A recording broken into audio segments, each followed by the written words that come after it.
Hello buddies, అందరికీ నమస్కారం. నేను ఇప్పుడు చిత్తూరు డిస్టిక్లో ఉన్న పొంగనూరు అనే చిన్న టౌన్లో అయితే ఉన్నాను. పొంగనూరు టౌన్లో నా మొదటి రోజు చల్లని వాతావరణంతో పాటు చల్లని వర్షంతో కూడా మొదలైంది. దానితో పాటు ఎంతో ఆహ్లాదంగా కనిపించే సన్సెట్.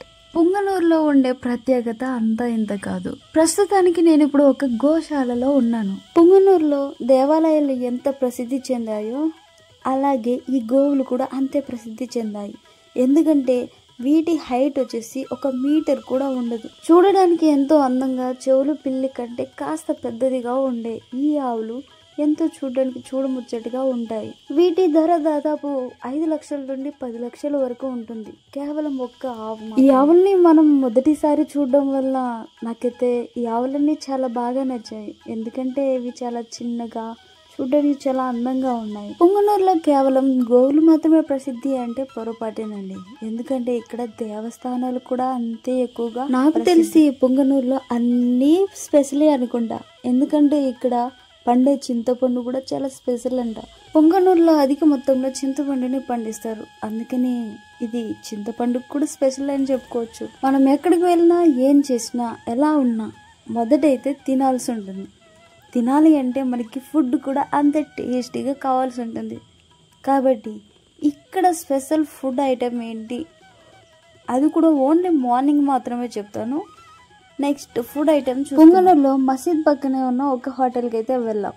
అక్కడ స్పెషల్ నెయ్యి దోశ ఆ హోటల్లో చాలా స్పెషల్. ఇంకా మేము నా ఫ్రెండ్స్ ట్రై చేసా. నాకైతే చాలా బాగా నచ్చింది అనుకోండి. మీరు వెళ్తే ఖచ్చితంగా ఈ నెయ్యి దోశని ట్రై చేయండి. ఇప్పుడు మీకు ఒక చిన్న టాస్క్ అనమాట. మీలో ఎంతమంది అసెంబ్లీ రౌడీ సినిమా చూసారు? నేనైతే ఆ సినిమా చూడలేదబ్బా ఇంతవరకు, కానీ నెక్స్ట్ ఖచ్చితంగా చూడాలనుకుంటున్నాను. ఎందుకంటే ఈ పొంగనూరులో ఆ సినిమా షూట్ చేసిన ప్యాలెస్ ఉంది కాబట్టి ఈ ప్యాలెస్ ని కల్లారా చూసినప్పుడు ఆ సినిమాలో ఏ సీన్ లో ఈ ప్యాలెస్ ఉందా అనేది మనం చూడాలి కదా. అందుకనే ఈ సినిమా చూడాలనేసి అనుకున్నాను. ప్రస్తుతానికైతే ఈ ప్యాలెస్ లో మనకి అనుమతి లేదు లోపలికి వెళ్ళడానికి. లోపలికి వెళ్ళాలంటే ఖచ్చితంగా ఇక్కడ జరిగే 3 రోజుల గంగమ్మ జాతరకి అయితే రావాలి. ఇక్కడ జరిగే గంగమ్మ జాతరకు ఎక్కడెక్కడి నుండో ప్రజలు తండోపతండాలుగా వస్తూ ఉంటారట. ఇంకా ఈ జాతర జరిగేటప్పుడు మాత్రమే మనకి ఆ ప్యాలెస్ లో ఎంట్రీ ఉంటుంది అనేసి చెప్తున్నారు ఇక్కడ. అలాగే అమరీ శిల్పి అయిన జక్కన్న కుమారుడు కేవలం ఒక్క రాతిలోనే ఈ అద్భుతమైన కోనేరుని చెక్కారట. ఈ కోనేరుకి అంత చరిత్ర ఉంది. మరి నిజానికి ఇది చాలా ఆశ్చర్యపడవలసిన విషయం. ఎందుకంటే ఇంత పెద్ద కోనేరు కేవలం ఒక రాతిలోనే చెక్కారంటే మనం చాలా ఆలోచించాల్సిన విషయం. ఎన్నో కళాత్మకమైన ఖండాలతో పాటు ఇందులో ఒక బావి కూడా ఉంది. ఈ బావిలో నేను నీళ్లుంటాయి అనేసి అనుకున్నాను, కానీ ఇక్కడంతా చెత్త పేరుకుపోయి ఉంటుందనేసి నేను అదంతా మనకెందుకు. ఇప్పుడు కేవలం ఒక్క విషయం గురించి ఆలోచించాలి. కేవలం ఒక్క రాత్రిలో, అది కూడా ఒక్క రాయిలోనే ఈ కోనేరుని ఎలా చెక్కారా అని.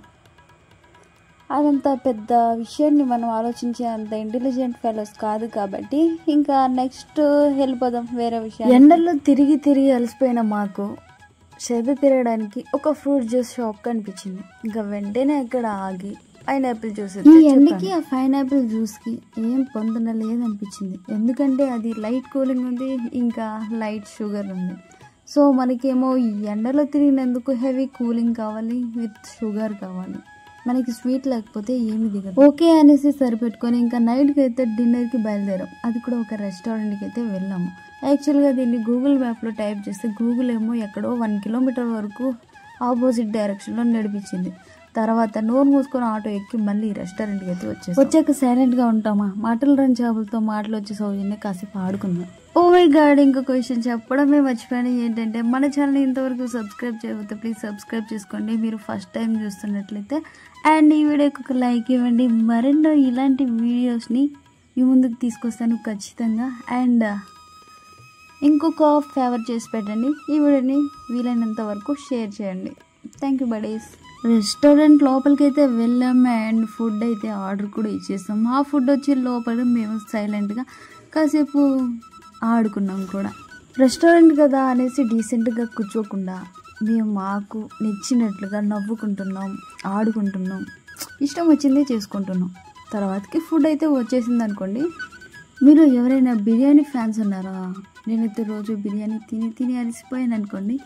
ఇప్పుడు ఆ బిర్యానీ గోలంతా ఎందుకులే కానీ ఈ పుంగనూరు వీడియో ఎలా ఉందో కామెంట్ సెక్షన్లో కామెంట్ చేసి చెప్పండి. సో ఈ పుంగనూరులో నేను చూసిన విషయాలు అయితే ఇవి.